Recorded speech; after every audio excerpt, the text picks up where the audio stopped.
The research vessel, the inevitable Discovery, drifted through the outskirts of Sol system, its stealth field fluctuating slightly as First Officer Zub'Tak nervously adjusted the controls. The ship wasn't supposed to be there. Nobody was supposed to be there. The entire system was clearly marked in the galactic database with the most severe warning classification possible. Do not approach. Extinction-level danger. But Zub'Tak had ambitions that far exceeded his common sense, a trait his crewmates had long noted with varying degrees of exasperation. Just a quick scan, he muttered to himself, his four eyes blinking in rapid succession as he monitored the primitive communication signals emanating from the third planet. Just enough data to make my dissertation the talk of the Xenobiological Academy. Captain Grell'Vorn was attending a diplomatic function on the nearby Jovian observation post, one of the few sanctioned observation points in this restricted system, leaving Zub'Tak temporarily in command. The rest of the crew was occupied with routine maintenance or enjoying their recreation cycles. Nobody would notice if the ship made a brief, unauthorized approach to the forbidden planet. At least that was the plan. Officer Krupnik's, maintain position while I prepare the remote sampling drone, Zub'Tak ordered, striding toward the teleportation bay with what he imagined was impressive authority. Krupnik's, a green-scaled reptilian with perpetually drooping eye ridges, barely looked up from her console. Whatever you say. Just don't get us all vaporized by the Council patrols. In the teleportation bay, Zub'Tak prepared what was supposed to be an undetectable probe. The plan was simple: send the probe to the surface, collect a few environmental samples, maybe capture a small non-sentient organism for quick study, and return before anyone noticed. What actually happened was considerably more complicated. The teleportation system malfunctioned. Later investigation would reveal Zub'Tak had neglected 3 separate safety protocols, resulting in a direct matter transfer from the planet's surface to the ship's containment chamber. When Zub'Tak eagerly approached the chamber, expecting perhaps an interesting arthropod or small vertebrate, he instead found himself face to face with a small bipedal creature wearing some kind of blue fabric covering and white foot encasements. It had a growth of dark filaments on its head and appeared to be clutching a rectangular device in one of its upper appendages. The creature looked directly at him and spoke. "Oh, you guys look way better than the CGI in Marvel movies." Zub'Tak's exoskeleton nearly cracked from shock. 3 hours later, Captain Grell'Vorn stormed onto the bridge, her bioluminescent crest flashing danger patterns in rapid succession. Behind her cowered Zub'Tak, his exoskeleton now genuinely cracked in several places from what appeared to be a vigorous physical reprimand. Which absolute void-brained incompetent authorized a direct extraction from the restricted planet? Grell'Vorn roared, her translator barely keeping up with her native dialect's extensive catalog of profanities. The bridge crew froze. No one spoke. Then a small voice piped up from behind the captain. "That would be the guy you just beat up. He's not very good at his job, is he?" Every alien eye turned to the source of the voice. A human child, apparently female, approximately 10 solar cycles old by her species standards, stood casually examining a holographic display, as if she'd been working on the bridge her entire life. "Hi, I'm Mika. Is this like a school trip or something? Because if you're kidnapping me, my mom's going to be super mad. She works for NASA, you know." Captain Grell'Vorn made a sound that the ship's computer couldn't translate, but the tone universally communicated abject horror. "You kidnapped a human child." Each word emerged as a separate death sentence. Zub'Tak attempted to defend himself. The database just said they were pre-FTL primitives. How dangerous could one immature specimen be? The captain's crest now pulsed with colors the crew had never seen before. She grabbed Zub'Tak by his sensory appendages and dragged him to the central console, pulling up the complete galactic database entry on humanity. "Read it, you incompetent waste of evolutionary potential." Read the full entry. The database flickered to life, and beneath the pre-FTL primitive species classification was a series of increasingly alarming addendums. Warning: despite technological limitations, humans display inexplicable capabilities, including but not limited to resistance to Class 3 psychic manipulation, immunity to multiple forms of mind control, unprecedented adaptability to hostile environments, and alarming pattern recognition skills. And below that, in the largest possible font, Galactic Council Special Directive: do not engage, do not approach, do not collect specimens, do not touch under any circumstances. Violation will result in immediate revocation of all spacefaring privileges and possible species-wide sanctions. "Oh," said Zub'Tak meekly. "Yes." "Oh," Captain Grell'Vorn replied. "And you've just kidnapped one of their young.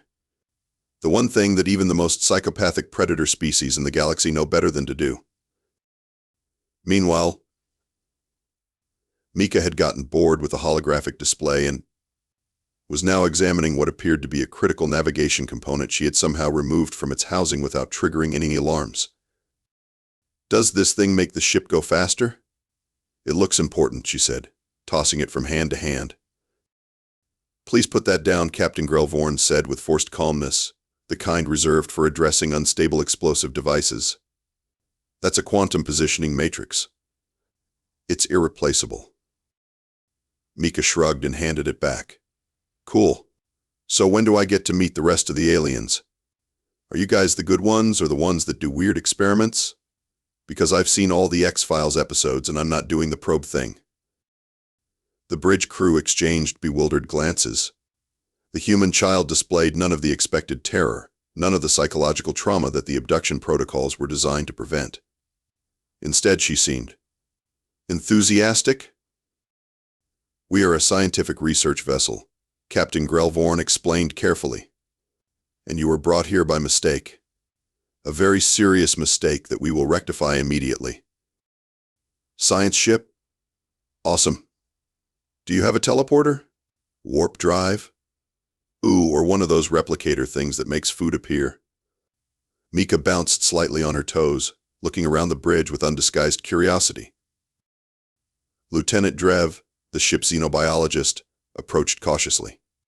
With 6 limbs and covered in fine purple fur, she resembled what Earth humans might call a space koala if koalas had 12 eyes arranged in a circle around their heads. "Captain, this behavior is unusual. According to our limited data, humans typically respond to unfamiliar situations with either aggression or fear." "I watch a lot of sci-fi," Mika explained, as if that clarified everything. "Plus, my mom works with NASA's SETI division. She always said if aliens existed, they'd probably be way more scared of us than we'd be of them." She squinted at Drev. "Are you scared of me?" "Absolutely terrified," Drev admitted with surprising candor. Mika grinned. "Cool." Security Officer Vralnok stepped forward, his massive exoskeleton clicking with each movement. Standing nearly 3 meters tall, he was the most physically imposing member of the crew. "Captain, perhaps we should contain the human specimen in a secure environment until we determine our course of action." Mika looked up at the towering insectoid. "You look like a Starship Troopers bug, but purple. Are you the bad cop?" "There's always a bad cop." "I am not a law enforcement official," Vralnok responded with confusion. "I am the chief of security for this vessel." "Same thing." "You guys got any food around here?" "I'm starving. Kidnapping really works up an appetite." Captain Grell'Vorn sighed. "Drev, take our guest to the mess hall. Find something compatible with human biology. Do not let her touch anything." As Drev led Mika away, the human child peppered her with questions about the ship, alien biology, and whether they had space internet. By the time they reached the mess hall, Mika had somehow acquired a handheld scanner from Drev's lab coat and was running it over everything they passed. "Your tech is pretty cool, but some of it looks kind of old. Like this scanner is basically just a fancy smartphone, right?" "That's a quantum entangled molecular analyzer," Drev corrected. "It's one of our most sophisticated instruments." "Aha. Does it play games?" Before Drev could answer, Mika had already begun tapping on the device's interface. To the xenobiologist's horror, the scanner's display changed from its normal readout to what appeared to be a primitive visual game involving colorful birds and structural physics. "How did you do that?" Drev asked, her 12 eyes blinking in astonished sequence. It's just programming, Mika shrugged. Your security is super basic. No offense. In the mess hall, Drev hesitantly introduced Mika to the food synthesizer, carefully setting it to produce only the most basic nutrients considered safe for human consumption based on their limited data. This machine can create any food item within its database, Drev explained. Like a replicator. Told you. Mika pushed past Drev and began examining the synthesizer's control panel. Where's the menu? Please don't touch. Too late. Mika had already bypassed the safety protocols that should have required multiple levels of authorization. The synthesizer hummed to life, producing a perfect replica of what appeared to be a frozen dairy dessert with chocolate components. How did you override the biometric security? Drev asked, genuinely curious despite her alarm. You guys think you're being secure by using all those weird symbols, but your system basically works like Linux, Mika said between bites of ice cream. My mom taught me how to code when I was 6. Back on the bridge, Captain Grell'Vorn was having an increasingly panicked discussion with her senior officers. The Council monitors all activity in this system. They'll know we've taken a human. Medical Officer Trill exclaimed, her gelatinous form quivering with anxiety. We'll return her immediately, Zub'Tak suggested hopefully. And admit we violated the most serious non-interference directive in galactic law? Navigation Officer Plex countered. We'll be lucky if they just execute us and not sanction our entire species. Their frantic discussion was interrupted by a ship-wide announcement in a voice none of them recognized. Attention alien crew people. This is Mika. I found your ship's computer, and it's super fun to talk to. Did you know your AS social anxiety? Also, I figured out how to make ice cream with your food machine. This is the best kidnapping ever.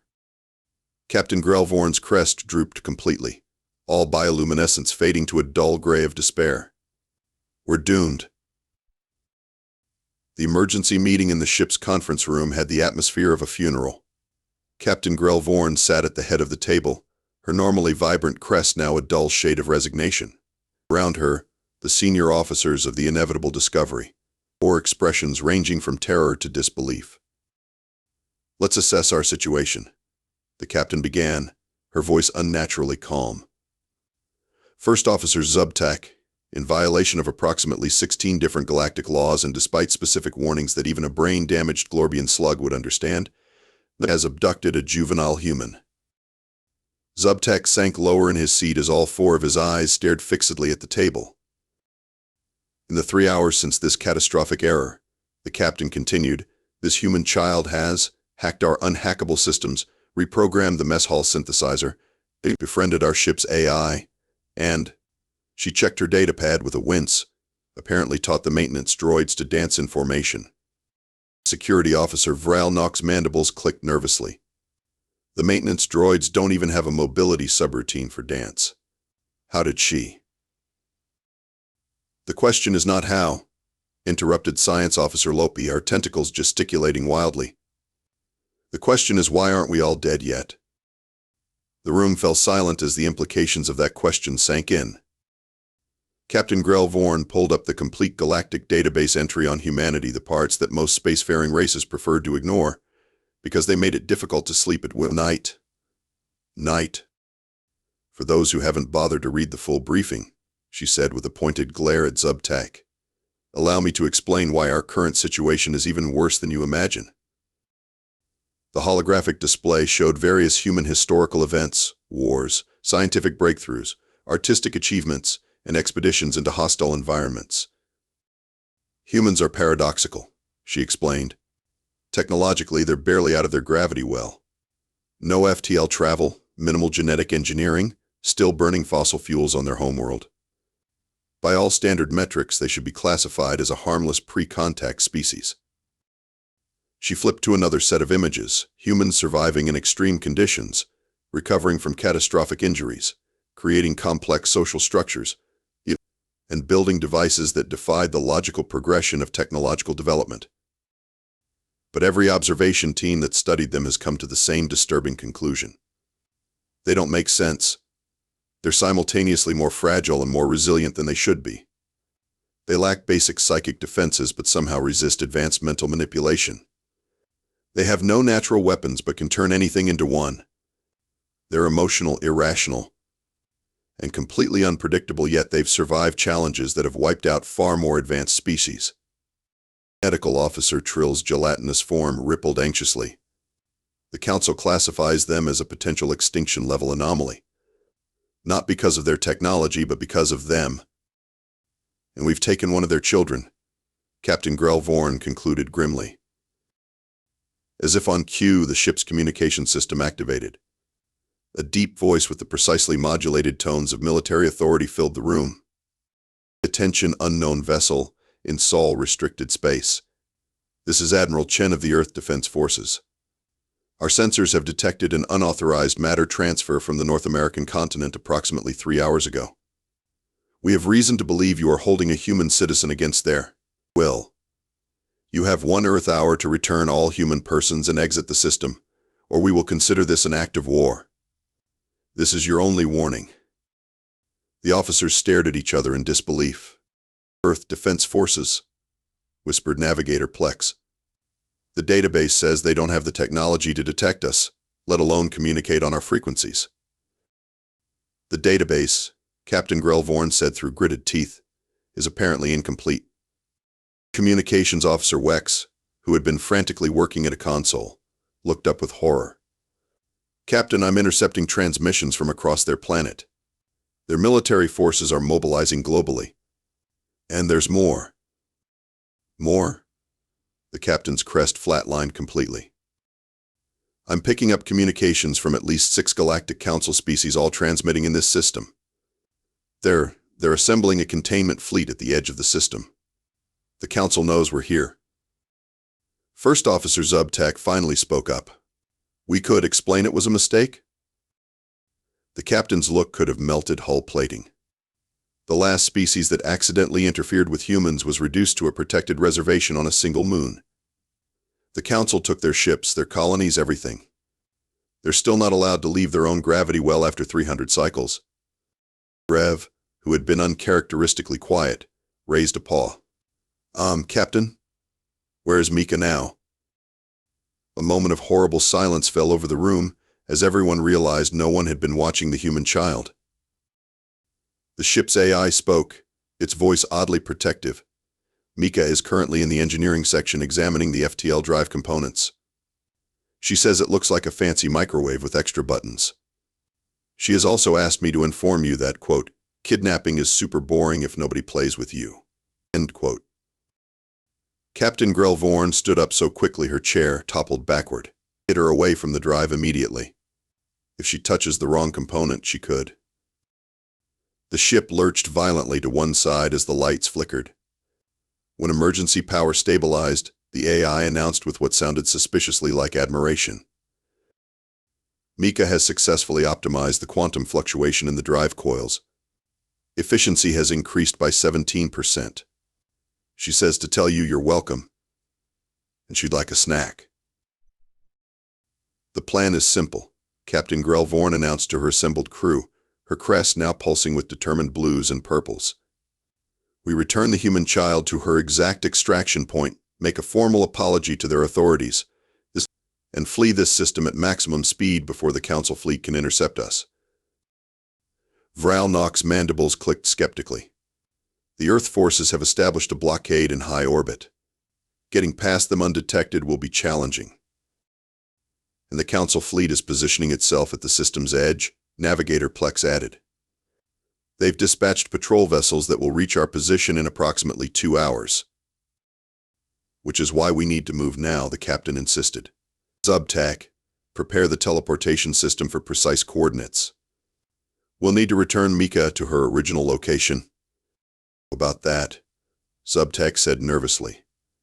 The teleportation system is not functioning correctly. Fix it. It's not malfunctioning. Exactly. It's been improved. All eyes turned to where Mika sat cross-legged on the floor, happily consuming something blue and fizzy from the synthesizer while drawing on a data pad. "What did you do to our teleporter?" Captain Grell'Vorn asked with forced calmness. Mika looked up. It was super inefficient. The quantum entanglement stabilizers were calibrated all wrong. So I fixed them. Now they work better. Better how?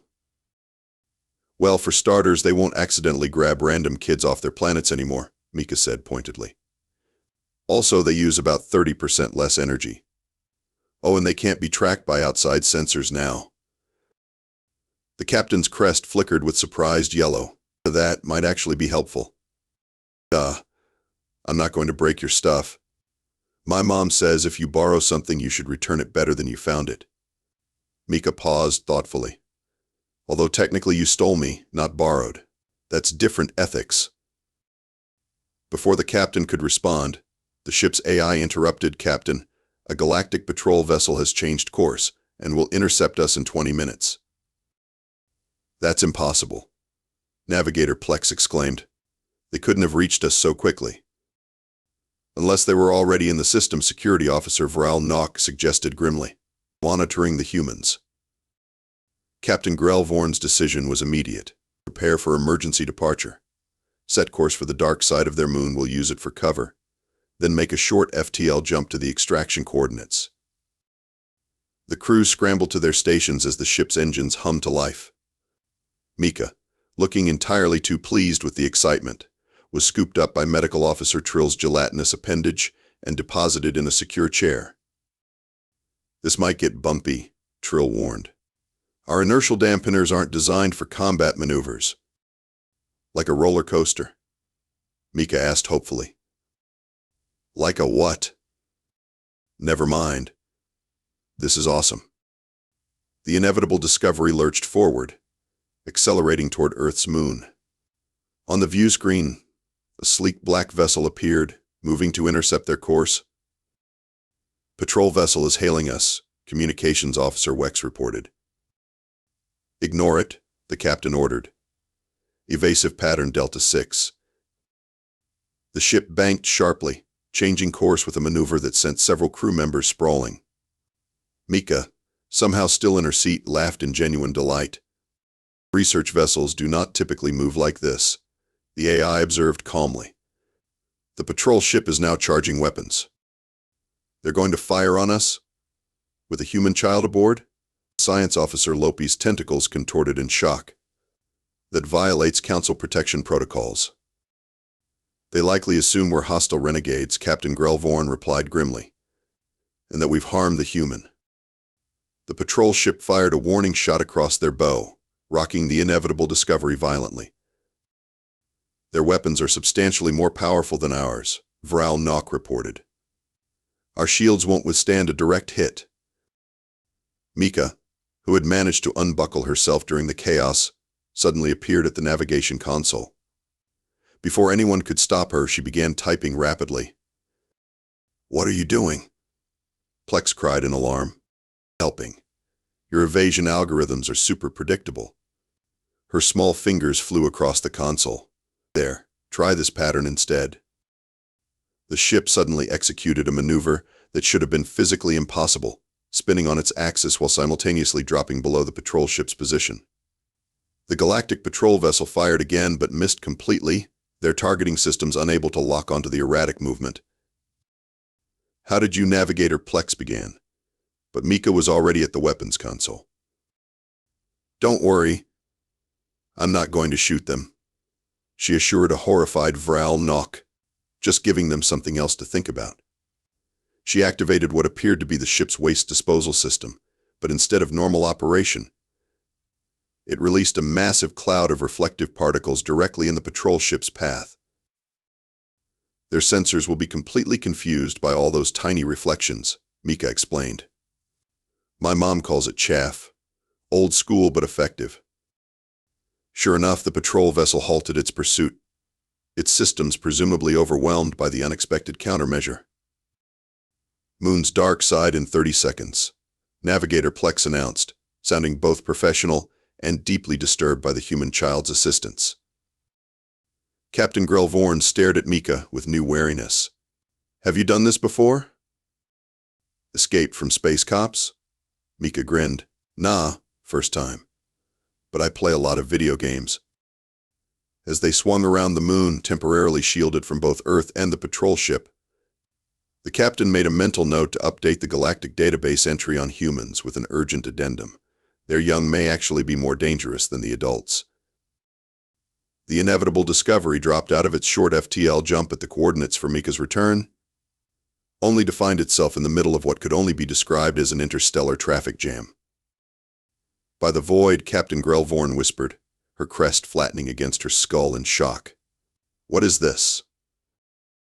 The view screen showed dozens of ships' Earth vessels, Galactic Council cruisers, and representatives from at least 7 independent spacefaring civilizations all positioned in Earth's orbit. They formed a chaotic but unmistakable blockade. It appears, Navigator Plex said slowly, that everyone has opinions about one missing human child. Communications Officer Wex's console erupted with incoming transmissions. Captain, we're being hailed by everyone, simultaneously. On screen, priority to Earth communications, the captain ordered, straightening her uniform and attempting to look like someone who hadn't just violated the most sacred non-interference directive in galactic law. Admiral Chen's face appeared on the main view screen. For a human, he appeared remarkably calm considering the circumstances. Research vessel inevitable discovery. You have violated restricted space and abducted a human citizen. Confirm the status of the human immediately. Before Captain Grell'Vorn could respond, Mika popped into view, waving cheerfully at the screen. Hi, Admiral Chen. I'm okay. These guys are pretty nice for kidnappers. Their food machine makes really good ice cream. The Admiral's composure slipped momentarily, revealing both relief and something that looked suspiciously like amusement. Mika Li, your mother is extremely concerned. Oh crud, Mom's going to kill me. It wasn't my fault, though. I was just collecting rocks for my science project when this purple bug guy zapped me up here. First Officer Zub'Tak, unaware he was in frame, winced visibly at being described as a purple bug guy. The screen split to show a second face, a stern-looking jurisdictor from the Galactic Council, their crystalline features refracting light in patterns that signaled extreme displeasure. Captain Grell'Vorn of Nixala, you and your crew are in violation of Statute 7293B, the Protected Species Non-Interference Act. Surrender your vessel and prepare for boarding. A third window opened, showing the leader of what appeared to be a mercenary vessel. The Galactic Consortium offers 15 million credits for safe transfer of the human specimen. We recognize the scientific value of. The screen subdivided again and again as more parties joined the conversation, each speaking over the others. The Mystic Conclave demands access to study the human psychic resistance.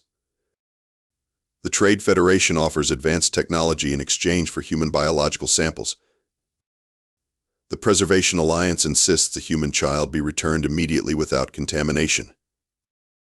Captain Grell'Vorn slammed a hand down on the console, cutting all transmissions except Admiral Chen's. This is absurd. We made a mistake and are attempting to correct it.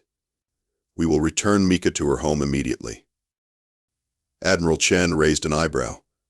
And we're supposed to trust the word of someone who kidnapped a child? Not kidnapped. Zub'Tak protested weakly. Accidentally acquired. Mika, who had been unusually quiet during this exchange, suddenly tugged on Captain Grell'Vorn's uniform. Captain? You might want to know something. Not now, Mika. It's kind of important. Whatever it is can wait until we've. I've been live streaming this whole thing to my friends back home. The bridge went silent. Even the ship's ambient noises seemed to pause in shock. You've been what? Captain Grell'Vorn asked faintly. Mika held up what everyone had assumed was a simple accessory on her wrist. My smartwatch. It has satellite uplink and emergency broadcasting features.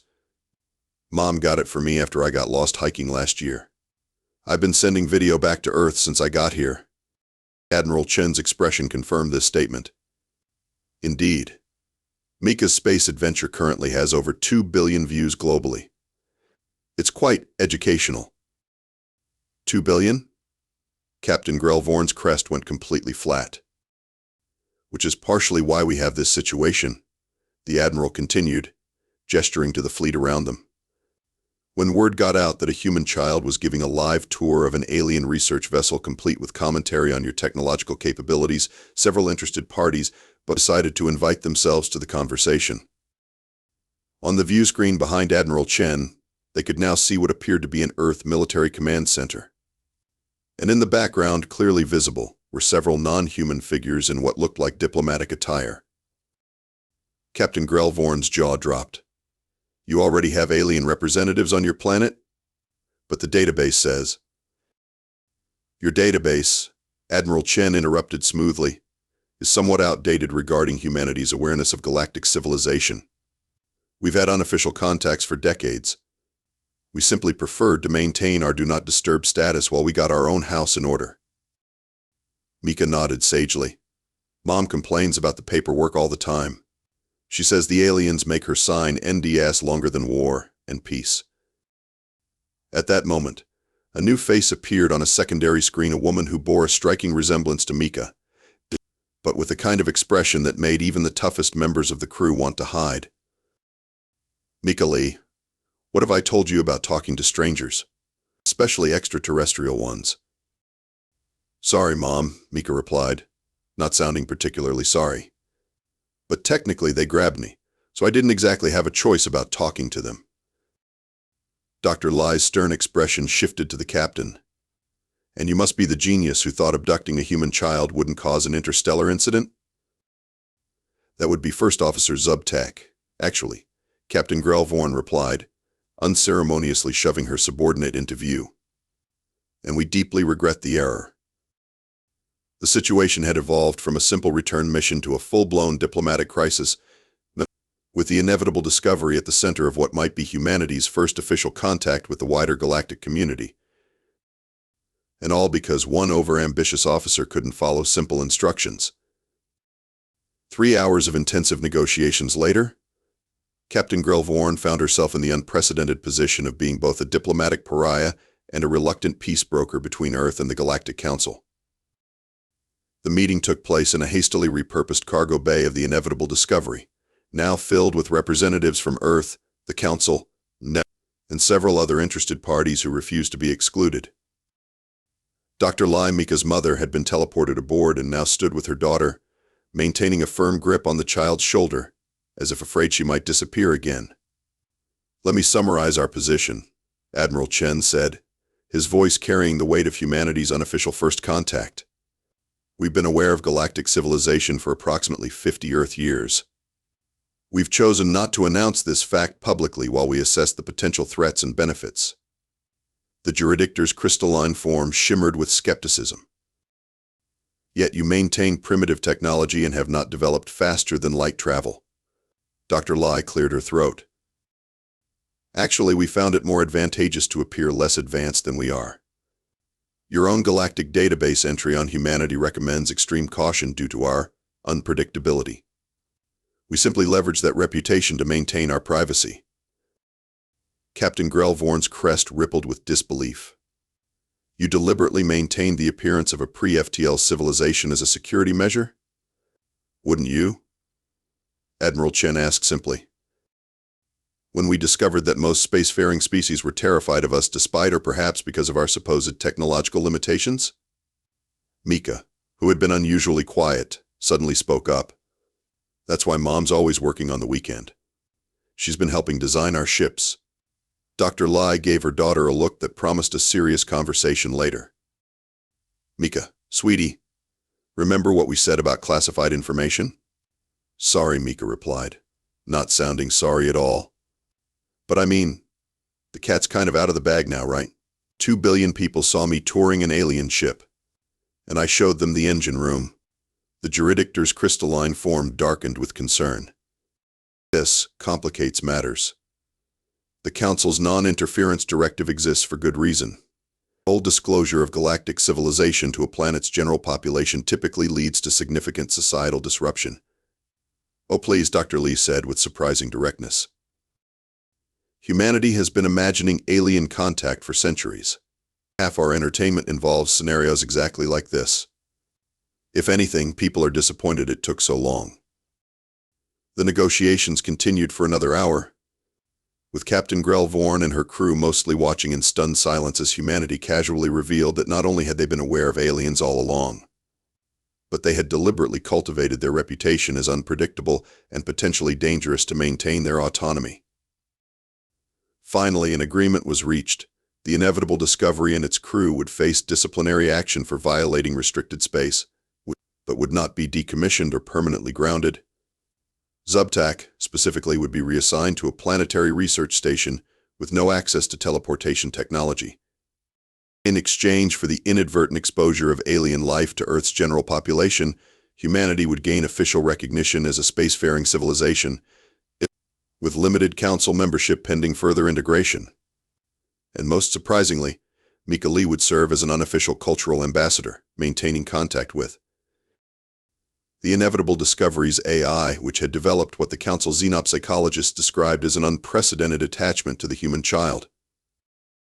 As the various parties prepared to depart, Mika approached Captain Grell'Vorn with a small object in her hand. "Here," she said, offering what appeared to be a crude communication device. "I made this from spare parts in your engineering bay. It's encrypted so only I can contact you." The captain accepted the device with cautious curiosity. "Why would you want to maintain contact with your kidnappers?" Mika shrugged. "You guys are way more interesting than my science teacher. Besides, someone needs to explain humans to you, or you'll just keep being scared of us for no reason." "I wouldn't say no reason," Captain Grell'Vorn muttered. But she carefully stored the communication device nonetheless. 3 months later, the inevitable Discovery had been reassigned to a new research mission on the opposite side of the galaxy from Earth, a decision the captain suspected was the Council's way of keeping them far from humanity. Yet the ship's AI continued to receive regular messages from Mika, filled with questions about alien biology, suggestions for improving their teleportation safety protocols, and occasional updates on Earth's gradual integration into galactic society. Captain Grell'Vorn sat in her quarters one evening, reviewing the day's research data when her personal console chimed with an incoming transmission from the device Mika had given her. "Captain." Mika's excited face filled the screen. She appeared to be in some sort of laboratory. "Guess what? Mom got permission to show me their FTL prototype. It's nothing like your engines at all. We use dimensional folding instead of hyperspace corridors." Grell'Vorn's crest fluttered with surprise. "Should you really be sharing such technological details with me?" "Mom says it's fine. The Council already knows about it now that we're negotiating trade agreements." Mika's expression turned mischievous. "Besides, Zub'Tak and I have been comparing notes. He says he's making progress on that containment field problem you were having." "You're still in contact with Zub'Tak?" Grell'Vorn felt a headache forming behind her ocular ridges. "He's supposed to be restricted from using teleportation tech, not from basic communications," Mika corrected. "Don't worry, we're not plotting anything. Well, nothing dangerous anyway." The captain sighed. "Why do I find that less than reassuring?" "Because you're getting to know humans better," Mika laughed. "Oh, I almost forgot why I called. The Council is organizing the first Interspecies Youth Conference next month on Centauri Prime, and they've invited me to speak about my unique cross-cultural experience. Would you come? As my guest?" Grell'Vorn blinked all 4 eyes in succession. "I'm hardly the poster child for positive first contact, Mika. But that's exactly why you should come. Your mistake actually turned out better than anyone's careful plans. Mom says sometimes the best diplomatic breakthroughs happen by accident." The captain considered this. Her career had certainly taken an unexpected turn. Despite the formal reprimand in her record, she'd noted increasing interest from her superiors in her assessments of human behavior. Perhaps there was something to be said for unconventional diplomacy. "I'll submit a request for leave," she finally said, "but no promises." "Great," Mika beamed. "And Captain?" Mom wants me to tell you that Earth's official delegation to the Galactic Council will be arriving next week. They're bringing something called ice cream that they insist will revolutionize interspecies relations.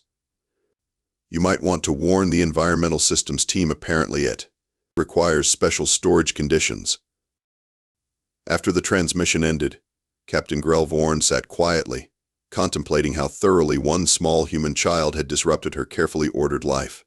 Against all protocol and probability, humanity was now officially part of galactic civilization, and she, somehow, had become their unofficial liaison. The ship's AI chimed softly. "Captain, the crew is requesting your presence in the recreation bay. They've been experimenting with a human game called poker that Mika transmitted last week." Grell'Vorn sighed and rose from her seat. Perhaps this was the universe's way of teaching her flexibility. After all, if humans could pretend to be less advanced than they were for half a century just to avoid unwanted attention, then surely she could adapt to being an accidental ambassador. As she made her way toward the recreation bay, she tapped the communication device Mika had given her, now permanently affixed to her uniform. It was a reminder that in space, sometimes the most significant discoveries were indeed inevitable, just rarely in the way one expected.